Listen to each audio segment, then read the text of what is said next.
Bonjour, on a développé lors de notre dernière vidéo une petite application d'observation d'action en handball. Alors vous avez compris qu'on pouvait laisser libre cours à notre créativité et créer un certain nombre d'applications à partir du moment où, si on veut les exploiter hors connexion, qu'elles soient simples, puisqu'on ne pourra pas faire appel à des bibliothèques externes, on ne pourra pas connecter d'API, on ne pourra pas connecter de bases de données, etc. Donc un seul fichier HTML, des applications simples, mais ça fonctionne très bien. L'idée quand même maintenant, c'est de pouvoir récupérer ces données qui ont été observées si on veut les exploiter dans une feuille de calcul par exemple. Donc c'est ce qu'on va voir aujourd'hui. Vous allez voir que grâce à l'IA, c'est encore une fois relativement simple.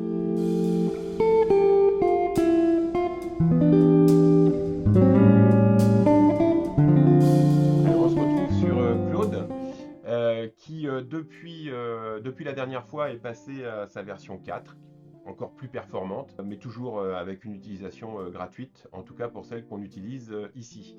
Alors on avait terminé sur cette version avec, on va passer en mode aperçu ici, voilà.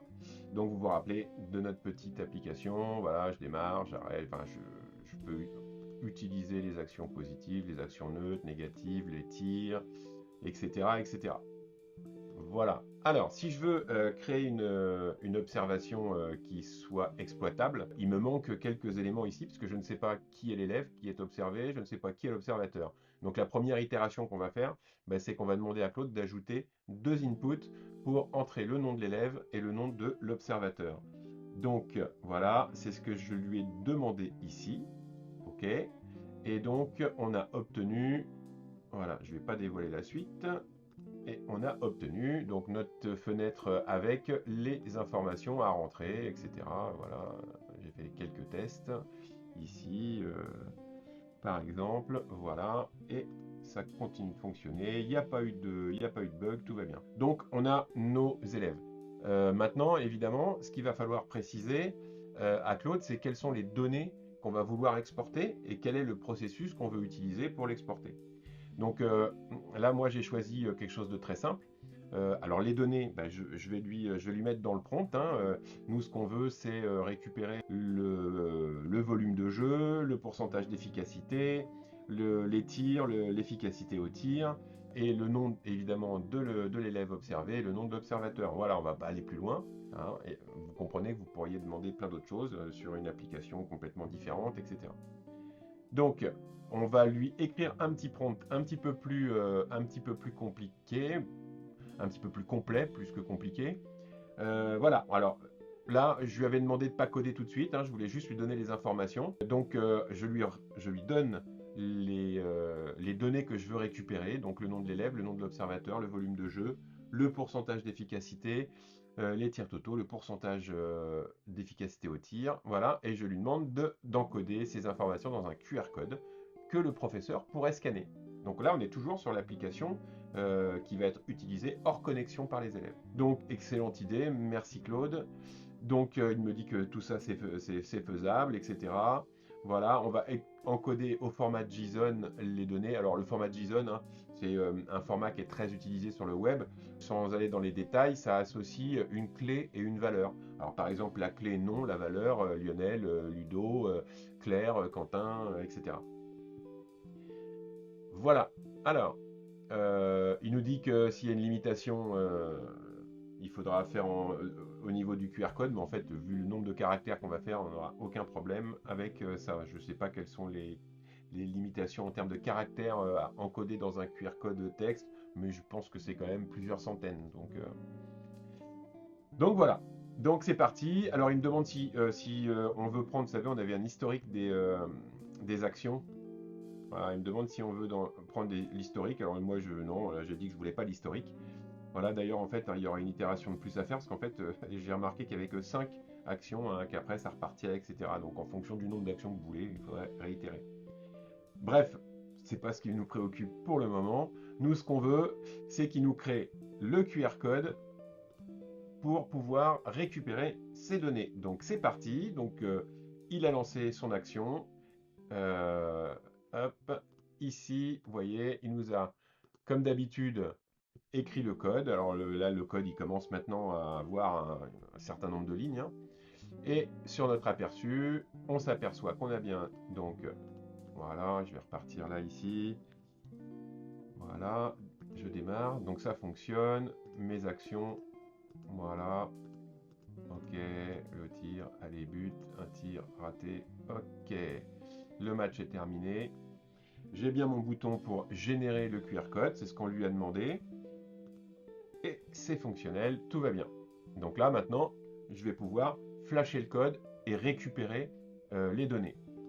Je pourrais utiliser peut-être certains QR codes qui fonctionnent, mais le plus simple, ça va être de créer une application côté professeur, qui lui, avec son téléphone, va pouvoir être connecté. Donc là, on va créer une vraie application qui va être utilisée en connexion, qu'on va pouvoir installer et qui va récupérer les données du QR code et spécifiques à notre application. C'est-à-dire qui va déjà les arranger avec notre JSON et on va pouvoir les exporter après en CSV pour pouvoir les utiliser sur un tableur. Donc ça va être la suite. On va créer maintenant une application pour le professeur.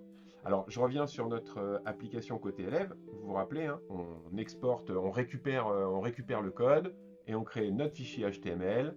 Voilà, donc on se fait un seul fichier.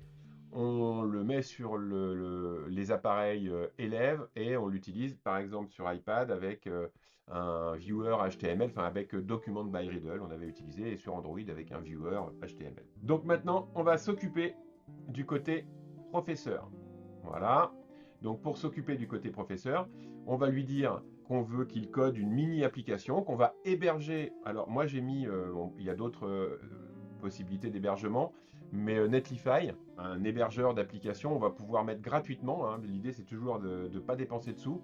Donc on va pouvoir installer notre application gratuitement sur cet hébergeur.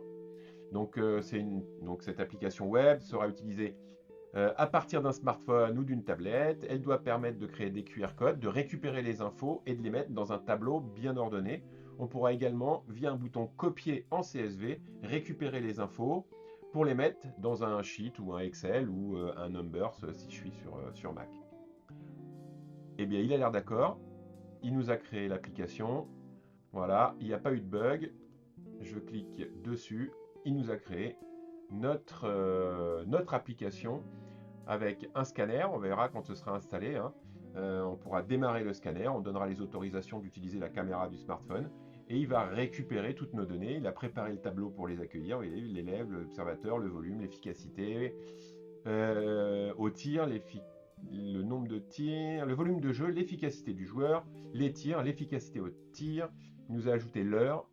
Voilà, action et les actions. Bon, ok, il en a mis un petit peu plus. Donc ici, alors on s'inquiète pas pour cette erreur puisque une fois que ça va être sur le mobile, ça va très bien fonctionner. Ok, donc maintenant qu'on a vu que tout fonctionnait, une petite précision quand même. Je dis tout fonctionnait. En fait, quand j'ai fait les tests, je me suis rendu compte que le scanner fonctionnait très bien, mais il scannait en continu, il marchait même trop bien. Du coup, il pouvait prendre plusieurs fois le même QR code. Donc, j'ai refait une petite itération pour lui demander de faire une seconde de délai entre deux flashs de code. Et comme sur la conversation avec Claude, j'étais arrivé au bout de la conversation, dans la version gratuite, c'est pas très long. Donc, j'ai simplement, on va aller directement dessus, je vous montre. J'ai simplement commencé une nouvelle conversation. Voilà, je lui ai mis le fichier que j'avais déjà renommé index HTML. Hein. De toute façon, quand il va me le redonner, il faudra que je le recopie, donc que je le renomme encore une fois. Voilà, et donc je lui ai dit de ne pas le modifier, de l'analyser, de résoudre le problème suivant. Le scanner est trop réactif, il détecte plusieurs fois le même QR code.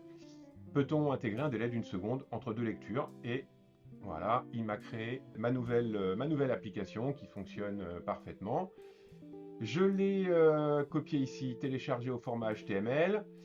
Je l'ai renommé index.html. C'est très important puisqu'après, quand on va le déployer sur Netlify, il faut absolument que notre application contienne ce fichier qui se nomme index. Donc index.html, je l'ai mis dans un répertoire que j'ai appelé, je ne m'en souviens plus, que j'ai appelé observation HD. Voilà.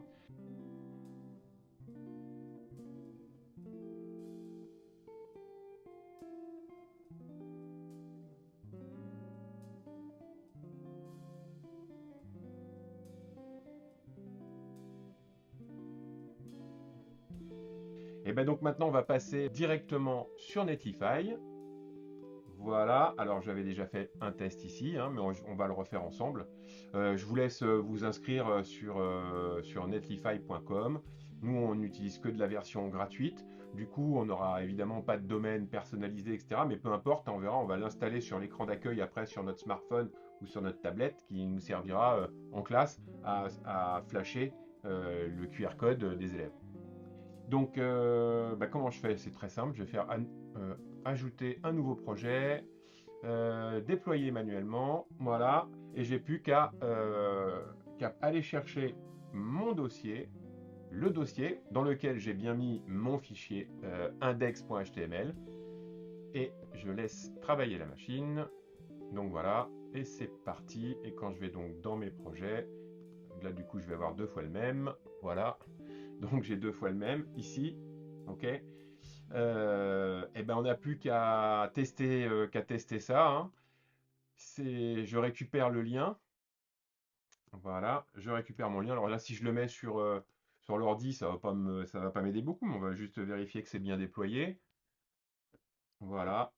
Donc quand je vais faire démarrer le scanner, voilà, il va me demander les permissions aux caméras, mais on fera ça quand on aura basculé sur notre mobile ou notre tablette. Qu'est-ce qu'il faut installer? Il faut juste récupérer, parce que là pour le coup maintenant c'est entre guillemets une vraie application web, donc j'ai qu'à copier le lien et à partir de ce lien l'utiliser sur ma tablette ou sur mon téléphone. Donc on se retrouve sur un de ces appareils tout de suite. Ok, on se retrouve donc maintenant sur mon téléphone de ce côté-là et ici sur l'application Élève sur laquelle j'ai enregistré quelques actions positives, négatives, etc. Et c'est donc ces éléments que l'on veut récupérer quand on aura demandé la génération du QR code. Donc là, ce qu'il nous faut, c'est notre lecteur spécifique de code, celui qu'on a créé pour cette application. Donc j'ai copié dans mes notes le lien de l'application, celui que nous a donné Netlify. Voilà. Alors c'est parti, je clique dessus. Donc ça ouvre notre application. Donc pour démarrer le scanner, il va nous demander quelques autorisations. Voilà. Donc on va autoriser la caméra. Ça va même plus facile d'autoriser la caméra arrière. Voilà. Donc là, il est autorisé normalement et on va commencer à scanner. Voilà, donc là, je demande à l'application, les élèves, ils cliquent sur le bouton générer le QR code. Moi, je viens récupérer le code. Voilà, donc le scanner s'est autorisé, c'est arrêté évidemment, j'en avais pas d'autre à scanner. Et là, si je descends, je vérifie, j'ai bien, si je ferme ici, voilà. Donc j'ai bien mon élève Claire, l'observateur Lionel, le volume de jeu, l'efficacité, les tirs, l'efficacité au tir, les heures, etc. Si jamais je me suis trompé, j'ai scanné plusieurs fois, etc., je peux mettre ici directement à la poubelle. Donc voilà, ça fonctionne parfaitement, hein. Si je continue ici, que j'ai un autre élève, voilà, hop, hop, hop, hop, hop, j'arrête. Je demande la génération du QR code. Sur mon téléphone, je redémarre le scanner. Les autorisations, je les ai déjà données. Ça a scanné, tout va bien. Et donc, j'ai mon deuxième élève où j'ai récupéré les données. Voilà. Alors, sur l'application, on a vu qu'on pouvait copier ces données en CSV. Donc là, c'est ça qu'on va essayer de faire maintenant. Hein, je vais directement copier mes données dans mon presse-papier. Elles sont en CSV et on va les utiliser pour les ouvrir directement dans un tableur. On se retrouve pour la suite. Bon, alors, comment on va utiliser ces données? Alors, ces données, je vais les récupérer. Sur Mac, je vais ouvrir le texte edit, le tout petit traitement de texte, le plus simple qui est fourni. Ça doit être Notepad, je crois, sur Windows. Voilà, je vais me créer un nouveau fichier. Hop, voilà. Je colle mes données. Je vais enregistrer mon fichier. Alors par exemple, je vais lui donner le nom de la classe, le nom d'une classe. Voilà, ça va être mon observation, les observations que j'ai faites avec les 602 par exemple. Ok, donc je vais me mettre ça moi sur le bureau. Et là, il va falloir qu'on le renomme en .csv. Donc voilà, donc ça c'est enregistré. Je ferme. Hop, on doit retrouver le fichier, il est là. Je vais le renommer et je vais lui donner notre .csv. Et voilà, je confirme que je vais utiliser .csv. Et bah, c'est fini. Du coup, maintenant, j'ai mon fichier CSV. Donc, quand je vais double-cliquer dessus, bah, ça va ouvrir mon tableur préféré. Alors, moi, ici, c'est Number. Si vous êtes sur Windows, ça va ouvrir votre Excel. Et je récupère les données de mes élèves. Voilà. On a donc, si je résume, on a créé une application élève pour observer les élèves en activité. On leur donne un retour en direct sur ce qu'ils ont fait. Nous, on veut récupérer ces données. On a une application pour le prof sur son téléphone. Il va scanner les données, il les récupère et il peut les injecter dans un tableur. Voilà, j'espère que la vidéo vous a plu. À bientôt. Ciao.